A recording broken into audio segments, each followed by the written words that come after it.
माननीय राघव चड्ढा जी 6 minute.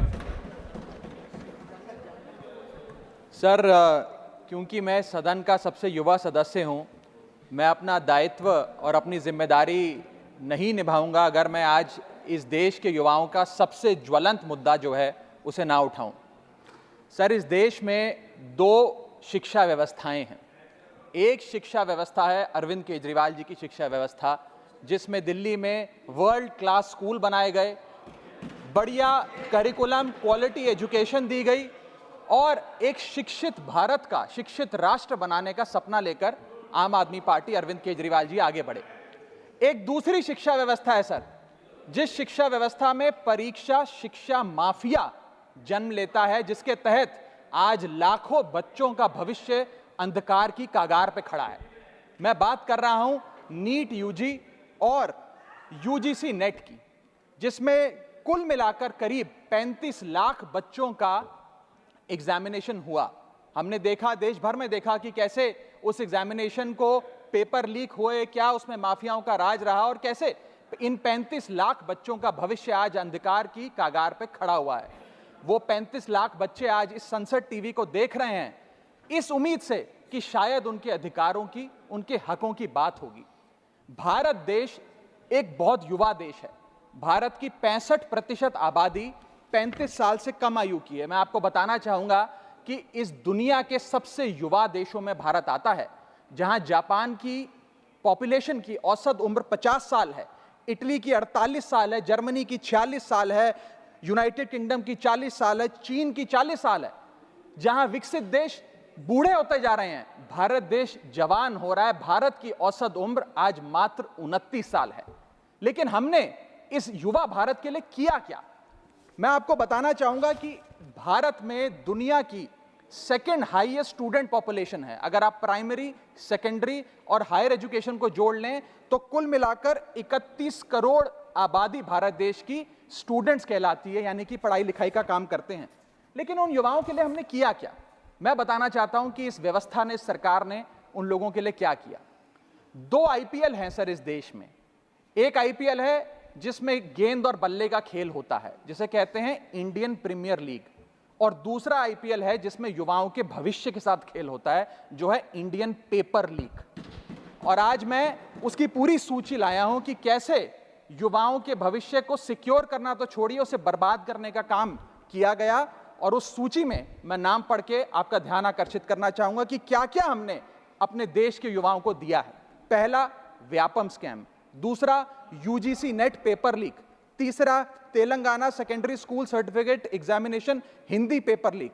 Assam HSC-LC general science paper leak. Uttar Pradesh lekhpal recruitment exam paper leak. Rajasthan forest guard recruitment exam paper leak. Bihar public service commission exam paper leak.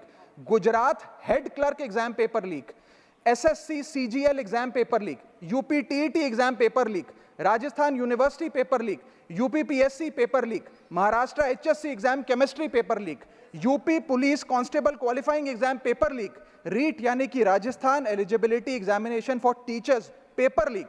Haryana police constable exam paper leak. Himachal Pradesh police constable exam paper leak. Railway recruitment board group D exam paper leak. Orissa teacher eligibility test paper leak. Assam police recruitment exam paper leak. Bihar board का 10वीं कक्षा का भी examination paper leak. Telangana SSC exam paper leak. Karnataka SSC-LC exam paper leak. Delhi university law entrance exam paper leak. Jamia Millia Islamia entrance exam paper leak. UP board exam mathematics और bio का paper leak.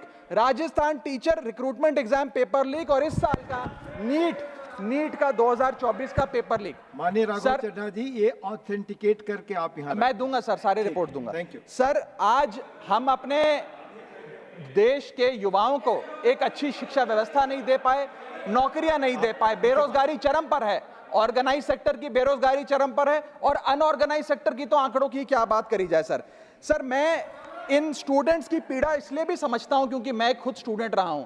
इस देश की सबसे one of the most competitive examination chartered accountancy को clear कर यहां पहुंचा हूं। सर, मुझे पता है कि क्या पीड़ा होती है जब सालों की आपकी मेहनत पर पानी फिर जाए, क्योंकि एक एग्जामिनेशन, एक पेपर लीक हो जाता है। तब सिर्फ दिल नहीं टूटता, विद्यार्थी एक इंसान पूरा टूट जाता है, उसका मनोबल टूट जाता है।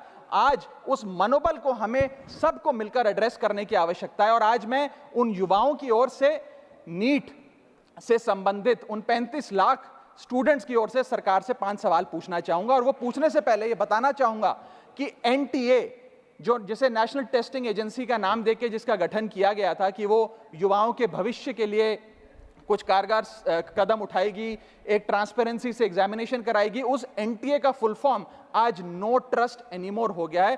कोई भी विद्यार्थी आज इस एनटीए पे विश्वास नहीं कर रहा। और मैं विद्यार्थियों की ओर से ये 5 सवाल सरकार से पूछना चाहूंगा, नीट से संबंधित सटीक सवाल। पहला सवाल, नीट का पेपर जिसमें मात्र 1-2 बहुत हुआ तो 3-4 स्टूडेंट्स की रैंक 1 आती है, जैसे कि 2023 में मात्र 2 लोगों की रैंक 1 आई, 22 में मात्र 4 लोगों की आई, 2021 में मात्र 3 लोगों की आई।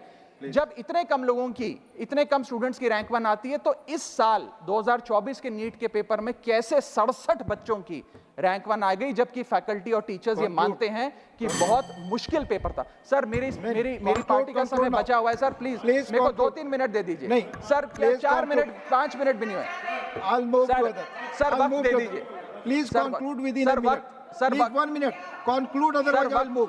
सर वक्त ऐसे मत दीजिए कि भीख लगे सर, वक्त ऐसे मत दीजिए कि ठीक लगे, बाकी जो आपको ठीक लगे। सर मेरा दूसरा सवाल, कैसे मैथमेटिकली इम्पॉसिबल नंबर स्टूडेंट्स के आते हैं? इस एग्जाम में या तो 720 नंबर आएंगे जिसके सारे जवाब सही हैं, और अगर एक भी गलत हो गया तो आप 715 नंबरों पे आ जाएंगे। इस 715 और 720 के बीच में किसी के नंबर नहीं आ सकते, लेकिन इस बार ग्रेस मार्क्स देकर 717, 718, 719। और आखिरी सवाल, मेरा आखिरी सवाल, मैं समाप्त कर रहा हूं सर। इस बार जो इस नीट एग्जाम के नतीजे 14 जून को आने थे, उसको 10 दिन पहले कर दिया गया। हम देखते हैं कि नतीजों में देरी अक्सर होती है, लेकिन 10 दिन पहले चुनावों के शोर के नतीजों के शोर में 4 जून को नीट एग्जाम के नतीजे लाए गए। क्या मकसद था? क्या माननीय सांसद